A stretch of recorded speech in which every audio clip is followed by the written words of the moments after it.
Chapter 16. About 12 o'clock that night was born the Catherine you saw at Wuthering Heights, a puny 7 months child, and 2 hours after the mother died, having never recovered sufficient consciousness to miss Heathcliff or know Edgar.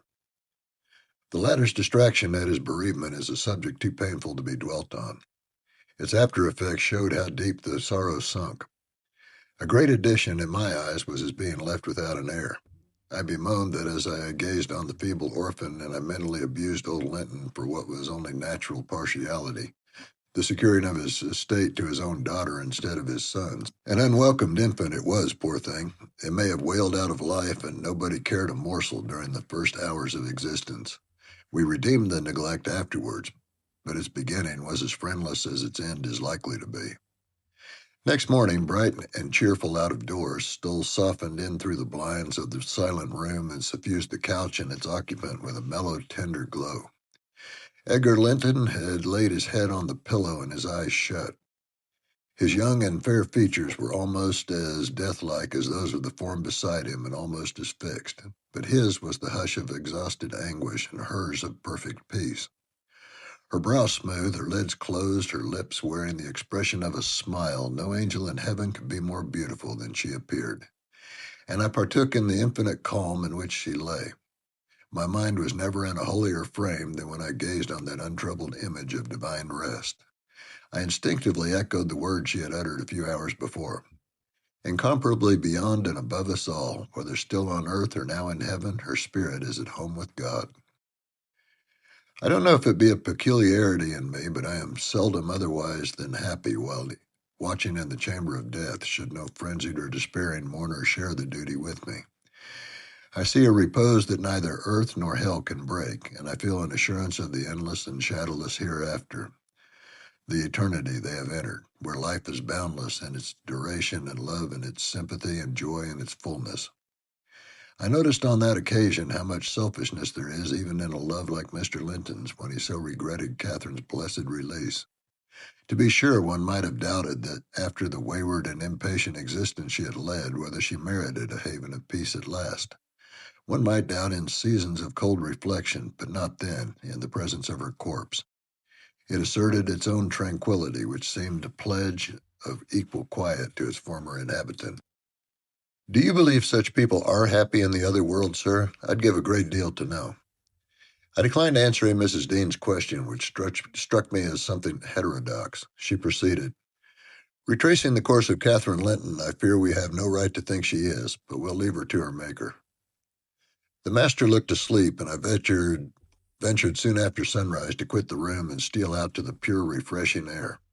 The servants thought me gone to shake off the drowsiness of my protracted watch. In reality, my chief motive was seeing Mr. Heathcliff. If he had remained among the larches all night, he would have heard nothing of the stir at the Grange, unless perhaps he might catch the gallop of the messenger going to Gimmerton. If he had come nearer, he would probably be aware from the lights flitting to and fro and the opening and shuttering of the outer doors that all was not right within. I wished, yet feared, to find him. I felt the terrible news must be told, and I longed to get it over, but how to do it I did not know. He was there, at least a few yards further in the park, leant against an old ash tree, his hat off and his hair soaked with the dew that had gathered on the budded branches and felt pattering around him. He'd been standing a long time in that position, for I saw a pair of owls passing and repassing scarcely 3 feet above him, busy building their nest, and regarding his proximity no more than that of a piece of timber. They flew off at my approach, and he raised his eyes and spoke. "She's dead," he said. "I have not waited for you to learn that. Put your handkerchief away. Don't snivel before me. Damn you all, she wants none of your tears." I was weeping as much for him as her.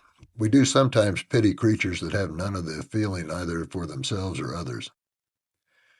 When I first looked into his face, I perceived that he had got intelligence of the catastrophe, and a foolish notion struck me that his heart was quelled and he prayed, because his lips moved and his gaze was bent on the ground.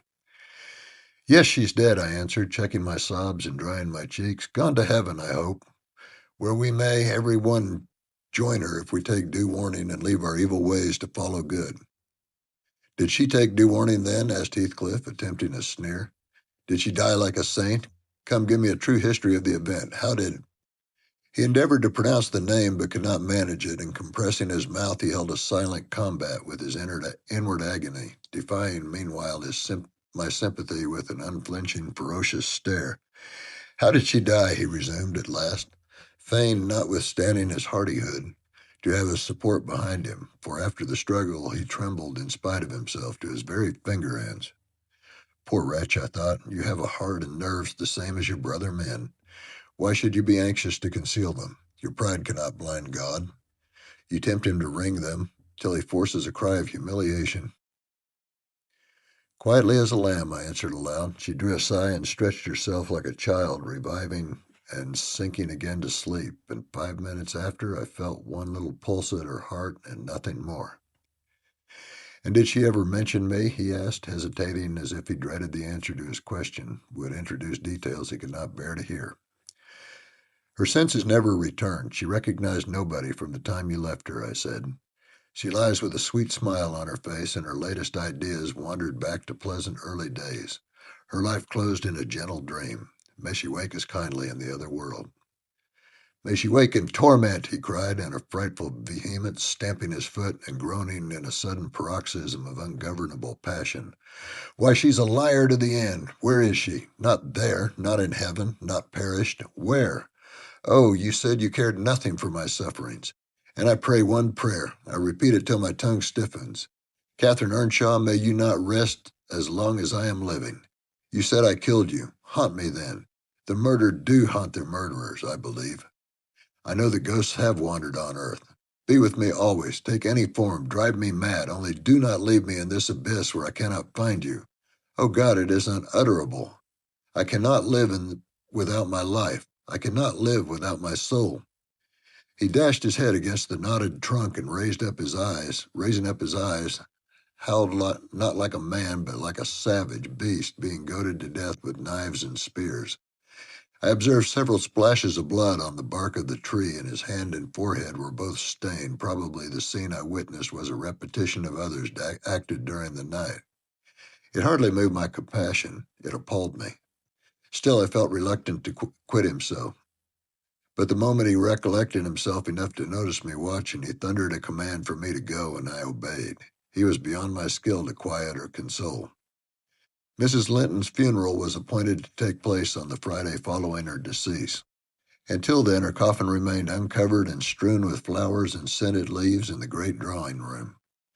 Linton spent his days and nights there, a sleepless guardian, and a circumstance concealed from all but me. Heathcliff spent his nights, at least outside, equally a stranger to repose. I held no communication with him. Still, I was conscious of his design to enter if he could. And on the Tuesday, a little after dark, when my master from sheer fatigue had been compelled to retire a couple of hours, I went and opened one of the windows, moved by his perseverance to give him a chance of bestowing on the faded image of his idol one final adieu. He did not omit to avail himself of the opportunity, cautiously and briefly, too cautiously to betray his presence by the slightest noise. Indeed, I shouldn't have discovered that he had been there except for the disarrangement of the drapery about the corpse's face and for observing on the floor a curl of light hair fastened with a silver thread, which on examination I ascertained to have been taken from a locket hung around Catherine's neck. Heathcliff had opened the trinket and cast out its contents, replacing them by a black lock of his own. I twisted the two and enclosed them together. Mr. Earnshaw was, of course, invited to attend the remains of his sister to the grave. He sent no excuse, but he never came. So that, besides her husband, the mourners were wholly composed of tenants and servants. Isabella was not asked. The place of Catherine's interment, to the surprise of the villagers, was neither in the chapel under the carved monument of the Lintons, nor yet by the tombs of her own relations outside. It was dug on a green slope in a corner of the kirkyard, where the wall is so low that heath and bilberry plants have climbed over it from the moor, and peat mold almost buries it. Her husband lies in the same spot now, and they each have a simple headstone above and a plain gray block at their feet to mark the graves.